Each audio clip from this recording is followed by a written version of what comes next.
आज आपके सामने परमेश्वर के प्रेरणा से एक संदेश के बारे में बताना चाहता हूँ।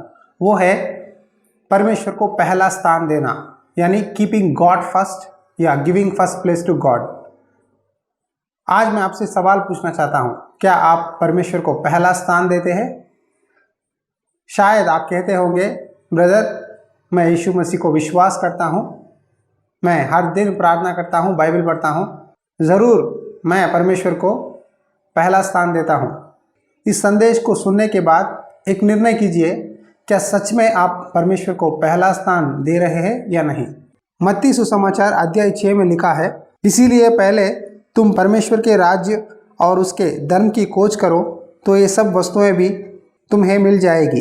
देखिए, इस वचन में लिखा है कि पहले तुम परमेश्वर के राज्य और उसकी धर्म की खोज करो, तब ये सारे वस्तुएं तुम्हें मिल जाएगी। क्या वस्तुएं? मनुष्य क्या चाहता है? हर एक व्यक्ति अपने जीवन में कुछ चीज़ों के बारे में ज़्यादा सोचता है।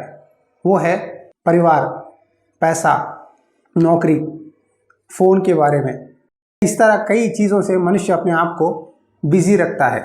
मैं आपको इस संदेश के द्वारा 3 चीज़ों को बताना चाहता हूँ जो परमेश्वर को पहला स्थान देने से रोकती है।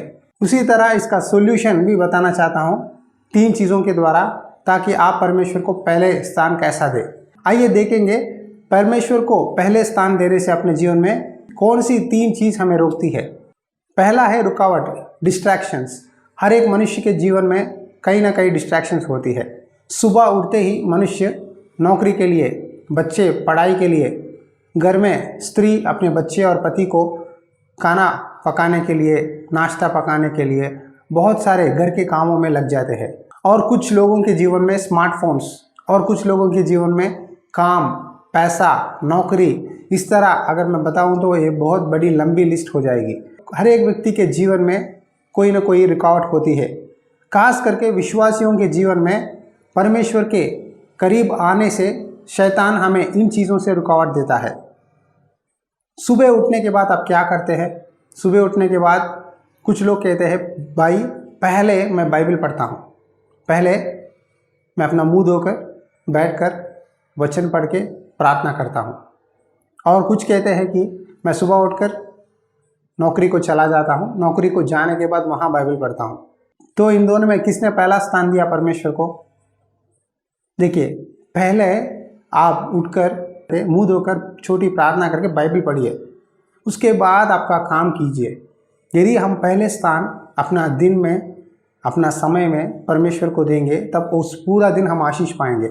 उस पूरा दिन परमेश्वर हमें कई समस्याओं से बचाएगा, शैतान के जाल से छुटकारा देगा, हमें एक बुद्धि देगा, समझ देगा। वचन पढ़ने के द्वारा आपको समझ मिलेगी। आपको आपकी समय को किस तरह इस्तेमाल करना है, परमेश्वर आपको वचन के पढ़ने के द्वारा ज्ञान देगा। कई लोग कंफ्यूज्ड है, वो चाहते हैं कि परमेश्वर को पहला स्थान दे, लेकिन नौकरी, काम, पैसा, लोगों से मिलना, घर के कामों के द्वारा या स्मार्टफोन के इस्तेमाल के कारण परमेश्वर को पहला स्थान नहीं दे सकते। और कहते हैं मेरे जीवन में कोई ना कोई रुकावट आते ही रहता है, भाई मैं परमेश्वर को पहला स्थान देना चाहता हूँ लेकिन नहीं दे पा रहा हूँ। यही है वजह। उठने के बाद पहले परमेश्वर से बात करो, पहले परमेश्वर की दर्शन को पाओ, पहले परमेश्वर का वचन को मनन करो, उसके बाद किसी से भी बात कर सकते हैं। पहले परमेश्वर से बात करना ज़रूरी है। दूसरी है, आप परमेश्वर से अपना समय नहीं बिताते। आप में से कई लोग कह सकते हैं, भाई मैं प्रार्थना करता हूँ, बाइबल पढ़ता हूँ, लेकिन कितना समय आप परमेश्वर को देते हैं? परमेश्वर को आप में से कुछ लोग दशमांश देते हैं, लेकिन क्या आपने अपने दिन में दशमांश दिया है? यानी दिन में 24 घंटे ना, 24 घंटे का 10% कितना है? 2 घंटे 40 मिनट। सही है, लगभग 2 घंटे 30 मिनट से लेकर 2 घंटे 40 मिनट हमारे पास है। तो क्या आप 2 घंटे 40 मिनट परमेश्वर को दे रहे हैं? सोच लीजिए, एक बार अपने आप को जांच लीजिए। आप कहेंगे भाई हमें बहुत काम है, 2 घंटे 40 मिनट दिन में कैसे बैठे? क्यों ना आप उस समय को डिवाइड कर सके, सुबह आधा घंटा, दोपहर घंटा और रात में घंटा। इस तरह समय आप डिवाइड करके प्रार्थना करेंगे, समय बिताएंगे परमेश्वर से, तो आप कभी भी परमेश्वर की आज्ञाओं को, नियमों को नहीं भूलेंगे। इस तरह करने से आप परमेश्वर को पहला स्थान दे सकते हैं। दानिएल हर दिन 3 बार प्रार्थना करता था। दानिएल मालूम है ना, दानिएल हर दिन यरूशलेम की मंदिर की ओर देखते हुए अपने घर में से खिड़की को खोलकर 3 बार प्रार्थना करता है। क्या हम दानिएल से भी ज़्यादा बिजी है? आप कह सकते हैं हाँ भाई दानिएल से भी ज़्यादा बिजी है। उस समय दानिएल के पास फ़ोन नहीं है, इतना बिजी वर्ल्ड नहीं है। दानिएल अपने जीवन में परमेश्वर को पहला स्थान दिया, इसीलिए आज भी हम बाइबल में दानिएल के बारे में पढ़ते हैं। परमेश्वर कह रहा है दानिएल के बारे में, तू अति प्रिय ठहरा है। क्या परमेश्वर के सामने आप अति प्रिय है? इंग्लिश में लिखा है कि यू आर हाईली एस्टीम्ड। आज परमेश्वर हमसे क्या कहना चाहता है मालूम है? आइए देखेंगे। इर्मिया की पुस्तक अध्याय 2 में लिखा है, क्या कुमारी अपने श्रृंगार या दुल्हन अपनी सजावट भूल सकती है? तो भी मेरी प्रजा ने युगों से मुझे बुला दिया है। एक स्त्री जो शादी के लिए तैयार हो रही है, क्या अपने वस्त्र को, अपने सजावट को भूल सकती है? लेकिन परमेश्वर कह रहा है कि मेरे जन युगों से मुझे भूल गए हैं। यहाँ युगों से कहकर लिखा है, लेकिन इंग्लिश बाइबल में इसका अर्थ है कि कई दिनों से मेरे लोगों ने मुझे भूला है, कई सालों से मेरे लोग मुझे भूल गए हैं। क्या परमेश्वर की हुई आशीर्वादों को आप याद कर सकते हैं? आप में से कुछ लोग परमेश्वर को समय ही नहीं देते। नामधारी विश्वासी, नाम के लिए क्रिश्चियंस है, लेकिन विश्वास में, परमेश्वर की संगति में आप ठीक तरह से नहीं हैं। आप परमेश्वर को बहुत दिनों से भूल गए हैं। शायद आप मुंह से लोगों के सामने बोलेंगे कि मैं बिलीवर हूँ, विश्वासी हूँ, लेकिन परमेश्वर की दृष्टि में आप परमेश्वर को भूल गए हैं। किससे परमेश्वर ये वचन बोल रहा है मुझे मालूम नहीं, लेकिन यदि आप परमेश्वर को भूल गए हैं तो अपने आप को जांच लीजिए, समय बिताइए। यदि आप ठीक समय परमेश्वर से दिन में नहीं बिताते तो आप परमेश्वर को भूल रहे हैं। तीसरा है परमेश्वर को धन्यवाद करना। दाऊद भजन संगीता में लिखता है कि परमेश्वर की स्तुति करो, परमेश्वर का धन्यवाद करो। प्रकाशित वाक्य में भी लिखा है कि परमेश्वर के दूत 24 घंटे परमेश्वर की स्तुति और महिमा करते रहते हैं। कितने चीज़ें परमेश्वर ने आपको दिया है। आपकी स्थिति कैसी थी? उद्धार के समय में आप कैसे थे? जब यीशु पर विश्वास करने के समय विश्वास में नहीं थे, आपका जीवन कैसा था? आपकी बातें कैसे थे? आपकी बातों में कितना धन्यवाद था परमेश्वर के प्रति? लेकिन आज आप कैसे हैं? आपका मन कैसा है? क्या आप धन्यवाद करते हैं प्रभु की? यदि मैं कहूँ तो मैं जब यीशु को विश्वास किया कुछ भी नहीं था, लेकिन पर धीरे धीरे परमेश्वर की राज और उसकी धर्म को खोजने लगा तो परमेश्वर सब वस्तुएं मुझे देने लगा। परमेश्वर हमसे बहुत प्यार करता है। परमेश्वर अपने बच्चों को नहीं छोड़ता। शायद सिंध के बच्चे भूखे होंगे, लेकिन जो परमेश्वर पर विश्वास करके सेवा करते हैं उनको परमेश्वर कभी नहीं छोड़ता।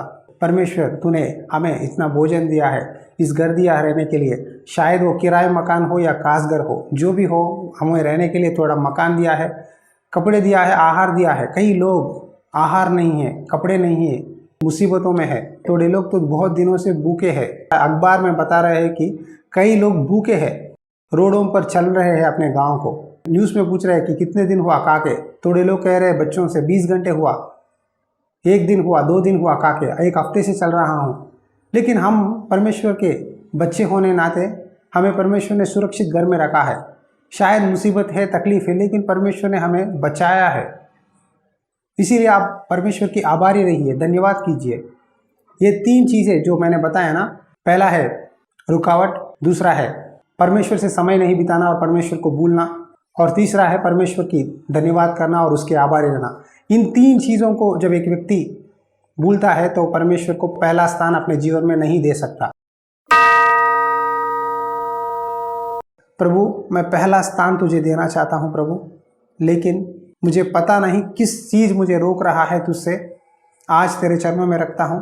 पहली जगह मेरे दिल में, पहला स्थान, पहला काम, पहला बात तुझसे बात करना चाहता हूँ। तेरी वचन की मनन करना चाहता हूँ, तेरी इच्छा को जानना चाहता हूँ। लेकिन संसार, नौकरी, काम, शारीरिक चीज़ों के कारण मैं तुझसे दूर भाग रहा हूँ प्रभु। समझ रहा हूँ कि अपने आप को मैं अच्छा हूँ, लेकिन मुझ में कोई भलाई नहीं है प्रभु। पहले तेरी राज्य और धर्म को खोज करने के लिए सहायता कर, ढूंढने के लिए सहायता कर, तेरी आवाज़ को सुनने के लिए मदद कर, ताकि मैं सब विषयों में आशीर्वाद पा सकूँगा। इस समय प्रार्थना करता हूँ, जो भी व्यक्ति इस संदेश को देख रहा है पिता, उनको स्पर्श कर पिता। तू जानता है जो भी व्यक्ति तेरे सामने ठीक नहीं है उनको ठीक कर, सुधार प्रभु, पहला प्यार दे। तेरी आज्ञाओं को मानने के लिए मदद कर। जितने लोग बीमारियों में है, समस्याओं में है, फ़ोन करके बता रहे हैं, उन सबको एक एक को छू कर आशीर्वाद दे। तू ही तेरे बच्चों से बातें कर। यीशु मसीह के नाम पे प्रार्थना करता हूँ, आमीन।